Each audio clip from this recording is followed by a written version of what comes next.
Have you ever met someone who seems to have it all? They are wealthy, incredibly well-dressed, famous, and they speak with such confidence that you feel small just standing next to them. We live in a world dominated by the aesthetic. We scroll through Instagram, obsessed with beautiful lives, beautiful bodies, and beautiful homes. We equate looking good with being good. We equate a high price tag with high value. But let me ask you a question that might shatter that illusion. If I asked you to define right now what beauty actually is, not give me an example of a beautiful car or a beautiful movie, but define the essence of beauty itself, could you do it? Today, we are going to dismantle the biggest ego in ancient Greece. We are reading Plato's Hippias Major. This isn't just a book about aesthetics. It is a brutal, hilarious, and deeply insightful takedown of superficiality. It features a showdown between Socrates, the barefoot, annoying philosopher, and Hippias, the ancient equivalent of a multi-millionaire celebrity influencer who thinks he knows everything.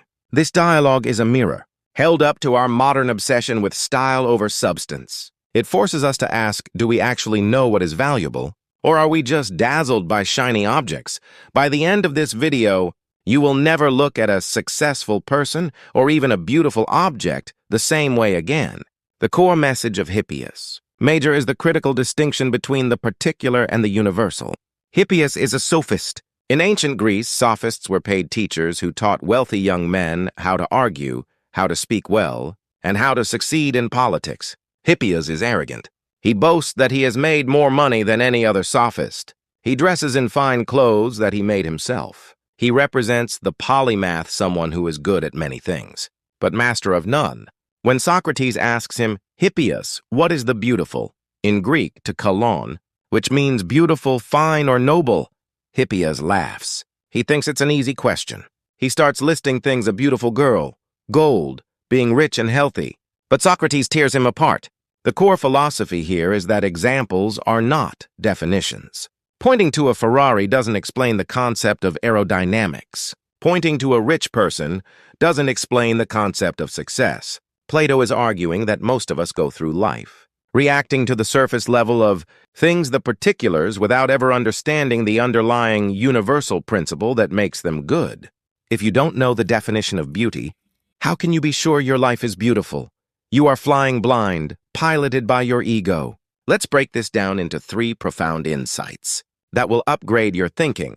Insight number 1, the trap of the example. When Socrates asks for a definition of the beautiful, Hippias first says, a beautiful girl is beautiful. It sounds like a joke, but this is exactly how we think today. Ask someone what success is, and they might say, Elon Musk. Ask someone what justice is, and they might say, the court system.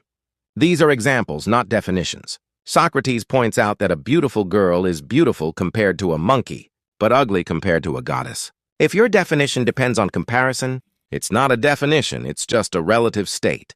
The insight here is stop confusing the instance with the essence.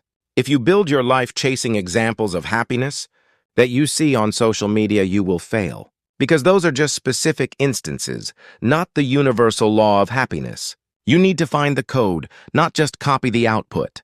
Insight number 2, the fallacy of the golden spoon. Hippias, getting frustrated, tries again. He says, okay, Socrates, beauty is gold.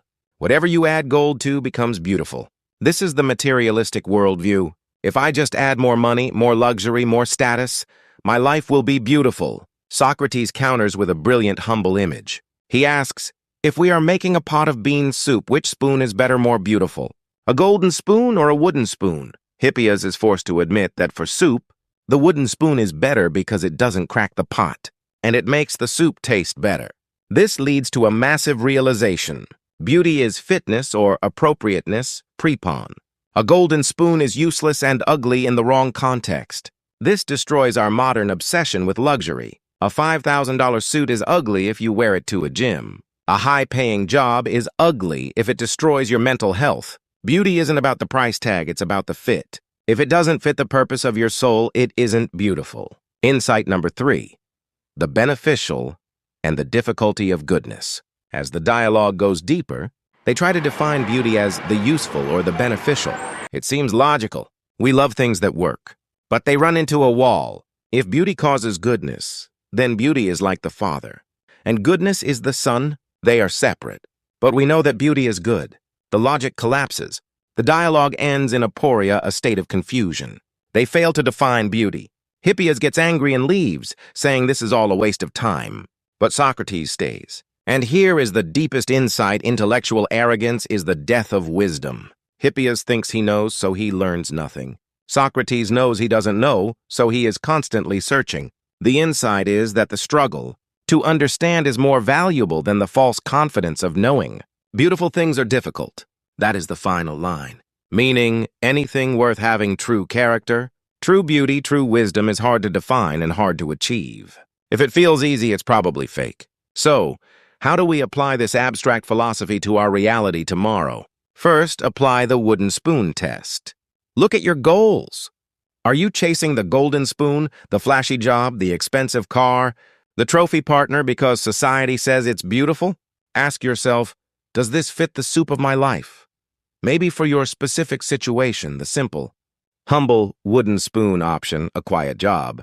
A small house, a steady routine is actually more beautiful because it is more appropriate for your happiness. Don't let the glitter blind you to the utility. Second, define your terms. Next time you get into an argument with your partner or a colleague about respect or fairness, stop. Ask them, wait, are we arguing about examples of respect, or do we actually agree on the definition of respect? You will be shocked at how often we fight, because we are using the same word to mean completely different things. Be a Socrates in your meetings. Clarify the universal before fighting over the particulars. Finally, embrace the difficulty. We live in a world of hacks and shortcuts. Get abs in 5 minutes. Get rich in 30 days. Hippias Major teaches us that beautiful things are difficult. If you are struggling to build a business or struggling to be a good parent, that struggle doesn't mean you are failing. It means you are engaged in the pursuit of the beautiful. The dialogue ends with Hippias rushing off to make another speech and make more money, learning nothing. Socrates walks away confused but wiser. Be like Socrates.